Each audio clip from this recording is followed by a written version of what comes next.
Selamat malam. Saya Liviandini ingin menjelaskan tentang buku 10 dan 11.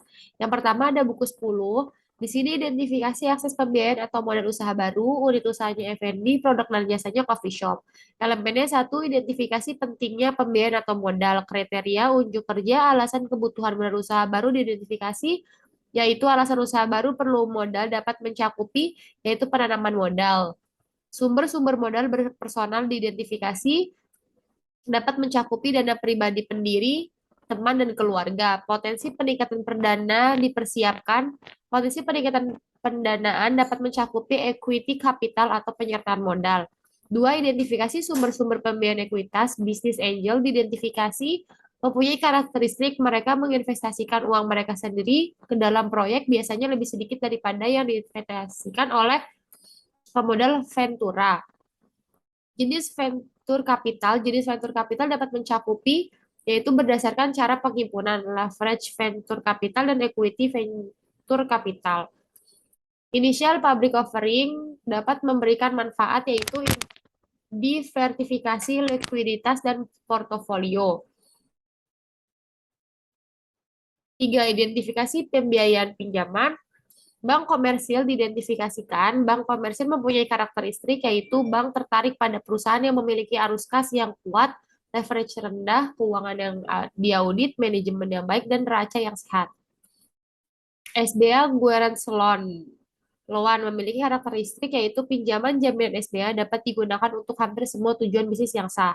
Selanjutnya ada sumber-sumber pinjaman lain diidentifikasi.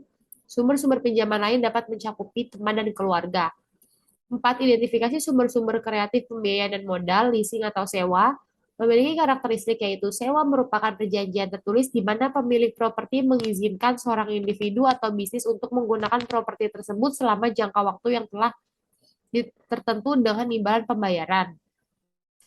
SBIR atau Small Business Innovation Research dan STTR Small Business Technology Transfer memiliki karakteristik yaitu program STTR Masyarakat Partisipasi Peneliti yang bekerja di universitas atau institut peneliti lainnya.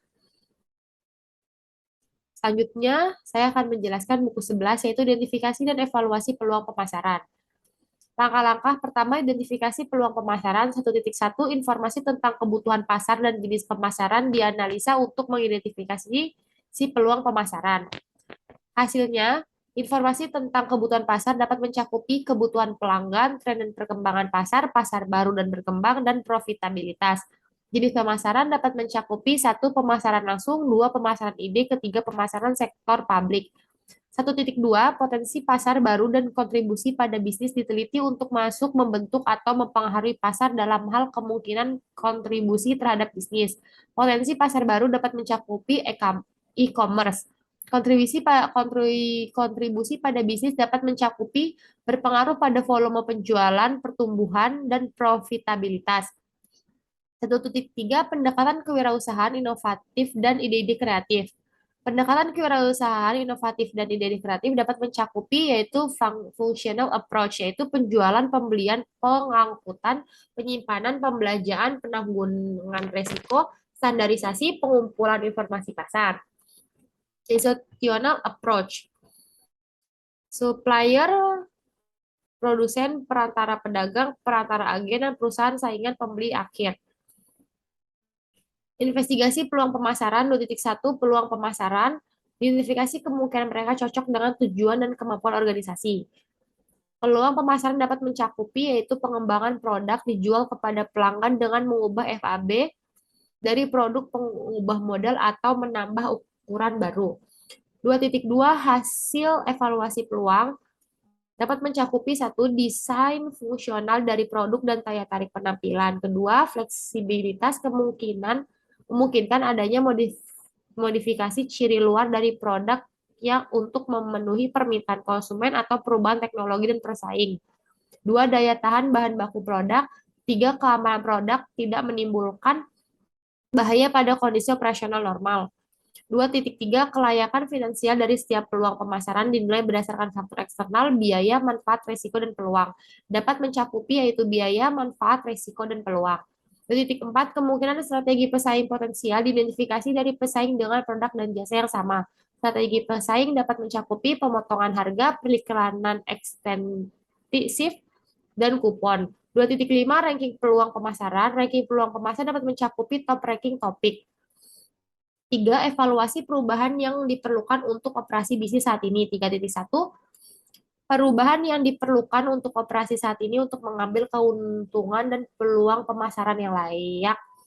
Perubahan yang diperlukan dapat mencakupi perencanaan proyek pemasaran dan data pemasaran dan analisis. 3.2 perubahan organisasi untuk layanan basis pelanggan yang meningkat atau berbeda termasuk penyediaan untuk kualitas layanan berkelanjutan kepada pelanggan yang sudah ada. Perubahan organisasi dapat mencakupi satu, struktur organisasi berbasis produk, kedua, struktur organisasi berorientasi pelanggan. 3.3 perkiraan kebutuhan sumber daya untuk operasi yang diubah, perkiraan kebutuhan sumber daya. Yang pertama, satu adalah biaya promosi. Komunikasi kelayakan, membuat perubahan pada operasi saat ini kepada pemangku kepentingan utama, yaitu staf sumber daya manusia. Dokumentasi peluang pemasaran yang baru, di sini tertera untuk dokumennya yang questionnaire yang sudah diisi. Sekian pembahasan buku 10 dan 11 dari saya, kurang lebihnya mohon maaf. Wassalamualaikum warahmatullahi wabarakatuh.